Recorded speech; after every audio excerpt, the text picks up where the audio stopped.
So let's look ahead at the other field, the rest of the field as well, because it certainly is elite this week with the top 8 players in the world ranking, all part of the 78-player field. 27 of the top 30 in FedEx Cup standings are also in action, along with players from 19 different countries. The winner will earn 550 FedEx Cup points and a piece of the $10.5 million purse. So with that, it is time for most important numbers, guys. Paige, starting with you, what number jumps out to you this week? Well, you kind of mentioned the strength of field, and that's what goes to my number of 14. 14 is the world rank of Tyrrell Hatton. We know how strong this field is going to be, but Tyrrell has steadily climbed the world rank since last fall. He was 48, and then he won in Turkey, and then since then, even in through the 2020 part of the season, he's played extremely well. He hasn't played a lot, only played 4 times in the 2020 calendar year, twice before the COVID break, twice after the COVID break, and all 4 of those starts were top 6 or better, including, of course, the win at the Arnold Palmer Invitational. And the 2 starts, of course, that he's had since the COVID return is a tied for 3rd at RBC Heritage, a tied for 4th at Rocket Mortgage. So he doesn't have any bad memories as of late. And I'm excited to see what he can do this week and see if he can crack inside that top 14 in the world, improve on the best ever, which was 13th in the world in 2018. Yeah, he's turned himself into a world-class player. There's no doubt about it, Paige. Somebody that we need to pay a little more attention to over here in America. My number for the week, important, is 30. And no, it's not the amount of meals Bryson eats in a day. It's the amount of top 10s Tony Finau has had since his win in Puerto Rico. He won in 2016 Puerto Rico, 30 top 10s without a win. Mathematically, that just seems impossible, but there's just something lacking on Sunday. He's in position a lot, and I think, I saw it a lot last week, that putter they seem to stop going in. I took a dive into his stats, actually. All the strokes gained stats, he's in the top 30, except for putting, which he's 98th, which is not horrible. It really isn't, not for a guy whose strengths are off the tee and how long and hard he can hit it.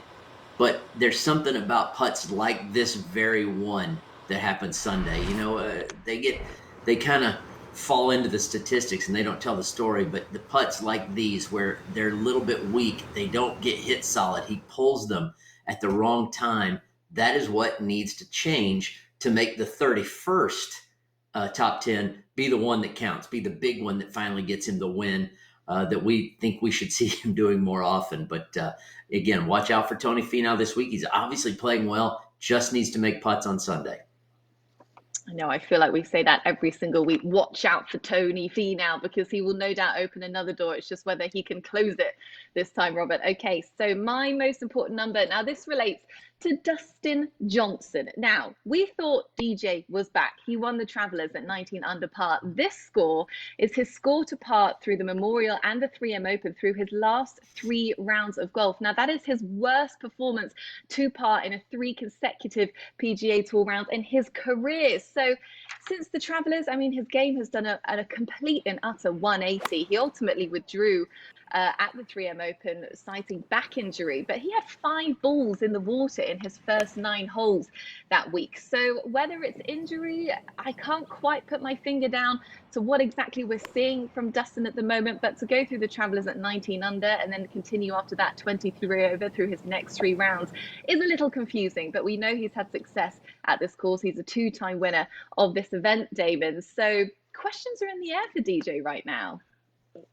I agree. Former world number 1 searching a little bit his win at the Travelers notwithstanding. Speaking of former world number 1s, my number is 4. 4 straight finishes outside the top 10 for Rory McIlroy. This followed 7 straight top 5 finishes around the world. It's his coldest streak since the beginning of the 2018 season on the PGA Tour. So what are his reasons for motivation this week? There's several. Last year, final group with Brooks Koepka, he shoots 71. Koepka shoots 65. Last week, supplanted as the world number 1 by Jon Rahm. We talked about, momentum. Can you keep it going despite the COVID break? And a lot of people thought that Rory would just pick up where he left off. He said, you know what, well, I'm kind of playing different golf courses. I haven't played these golf courses in a long time. Well, he's played this golf course last year.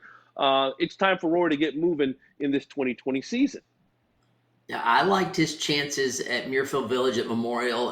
He sounded like he was ready to go, but Sunday just ate him up. Was it golf course? Maybe. I don't know. But I'm with you, Damon. I want to see something out of this guy. Maybe Rahm taking his number one in the world is just the spark he's going to need. Yeah, to see Rory McIlroy back at world number one is obviously something that he wants to achieve. We haven't seen the best of Rory since the restart. We know he took that little 2-week break off and he's been working towards it. So who knows what we'll see from the world number two this week. But it is an absolutely stacked field and we cannot wait to see what goes on down in Memphis this week.